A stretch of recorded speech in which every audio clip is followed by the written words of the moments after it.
अस्सलाम वालेकुम जी मेरे इस्लामी बहन भाइयों, आप लोगों का क्या हाल है।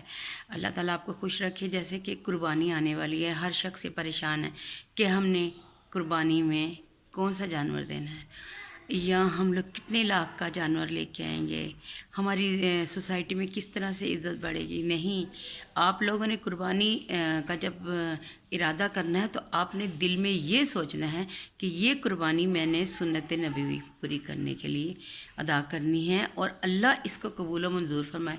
ये नहीं सोचना कि हमारा ये जानवर आ जाएगा तो ये इतना महंगा होगा तो जो मेरी साथ वाली है वो जल जाएगी, वो कहेगी इतना महंगा जानवर।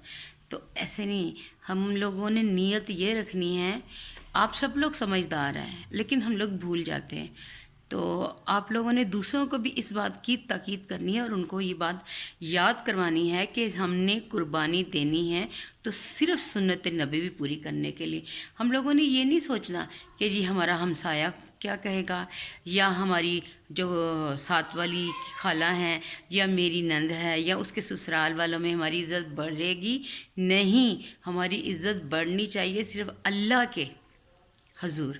अल्लाह ताला उस कुर्बानी को कबूल व मंजूर फरमाए। आप लोगों ने यही नीयत रखनी है और आगे भी आप लोगों को याद करवाना है, अपने लोगों को भी और मैंने भी आप लोगों को, इसलिए कि जब भी, क्योंकि देखिए हमारा जब कोई भी अमल होगा ना, वो जब हम इस नीयत से करेंगे ना कि हमारे नबी पाक सल्लल्लाहु अलैहि वसल्लम खुश होंगे, या हमारा ये काम जो अल्लाह ताला की रज़ा के लिए है, तो यकीन माने कि उस